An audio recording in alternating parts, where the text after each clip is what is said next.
So what I have today here is what I am dubbing the triple action army, and the reason being, for those with a keen eye can tell that this is not a normal single action or single action only revolver, which is that. This does have a double mechanism or double action mechanism in it, so single plus double equal triple. As far as markings are concerned, top of the barrel for 38 Colt Special CTGS cartridges, Texas Ranger.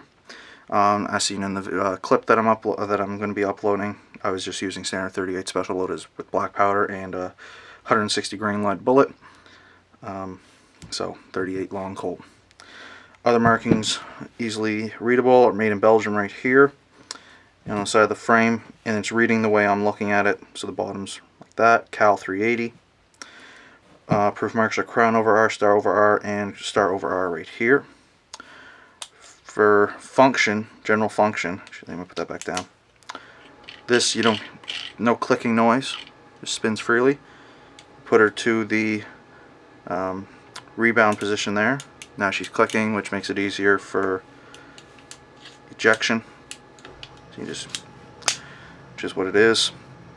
If you fire it and drop it back into the rebound position, like I'm trying to show here, the cylinder doesn't rotate. It has to come over and then it rotates again.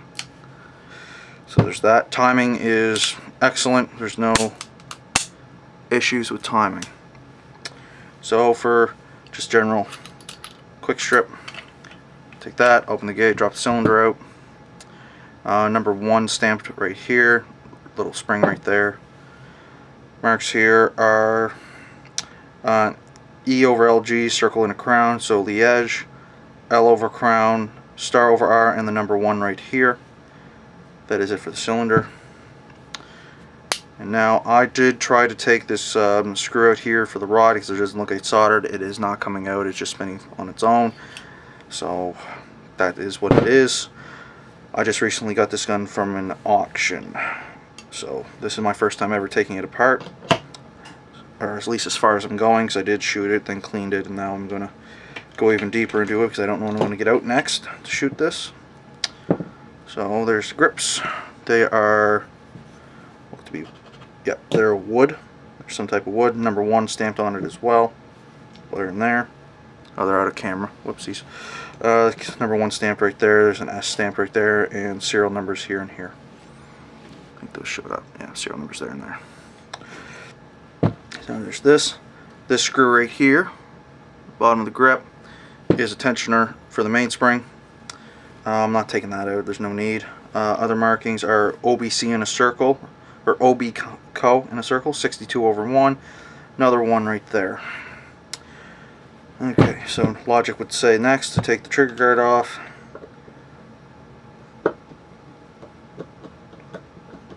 And it is under spring pressure. I'm putting a little down with my left hand. There. So get this out.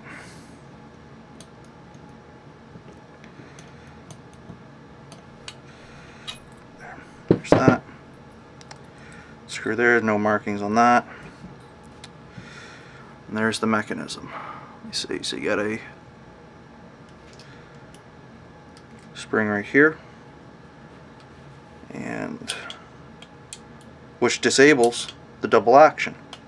So I can run this as a single by the looks of it. I'm actually kind of curious right now. Let me see.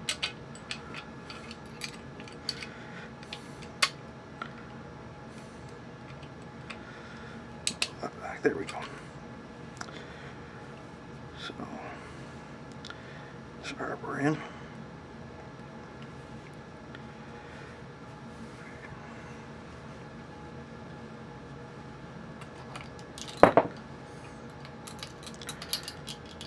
Let's see if it'll allow me to reinsert this. There we go. So, that's the trigger return spring. You run it without it in single action just fine, and then maybe have a double action if you wanted, because it's not rebounding the trigger.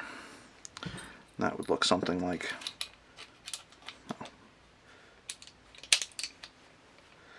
that.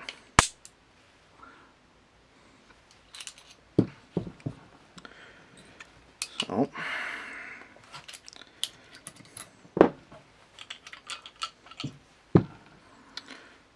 that. Now I'm going to take the trigger out with this screw right here. Better fitting screwdriver. Very thin-headed screws on this gun all the way around.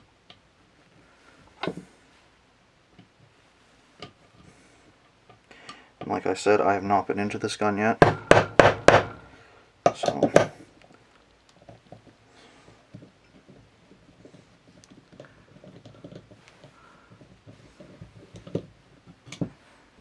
that screw. Trigger's being retained. I can see a hand on it. So now I'm going to go ahead and remove the screw behind it. Trigger's a little too big for that one.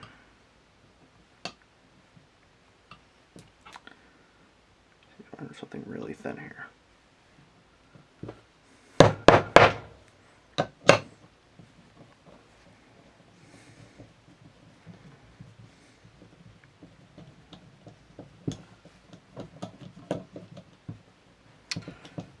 That has released. It is under notable pressure right now.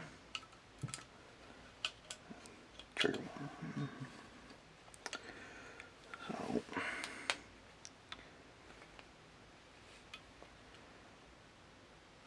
So this piece here that I'm trying to remove is under pressure from a flat spring that's staked right here inside there. That's not a screw. That's a rivet right there. Okay, interesting.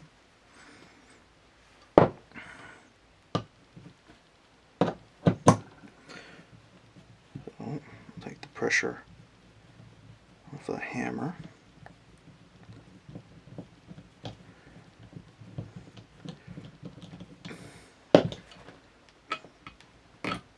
There's the hammer screw that came out. Now the pressure was off that lower screw. Okay, cool. So there's the trigger with its hand, pawl, not entirely up on all the vernacular. It's got a little spring. I don't know how well this will show.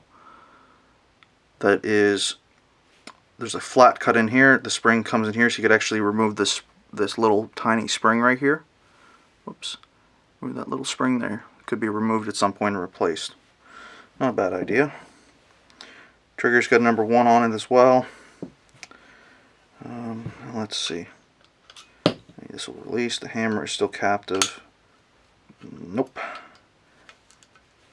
Let me see. Okay. Now we get that piece right there. It's also got number 1 stamped on it, so I'm assuming it's all just part of the serial number. Okay. Now for the hammer and the mainspring. I do not have a compression tool of any kind. I might actually have to take this little bit of tension off of this. Yes, I do. Okay.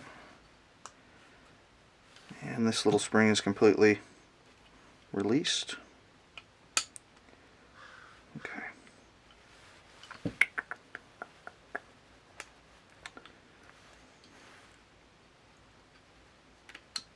There. Okay, so hammer's out. Pretty straightforward looking hammer. Number 1 on it right there as well. So there's that. And then there's just the mainspring, which is wanting to come out on a slight angle, and I don't want it to at the moment. So that has some pile of pressure on it. It is caught on the frame there. The 2 little hooks are caught on the frame right here. So, let me see. Where's my good hammer? Right here. Take this one.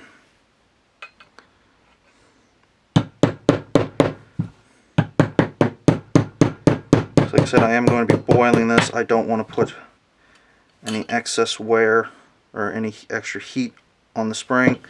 It's pretty crudely milled. You can see all the milling marks on it. Just going side to side.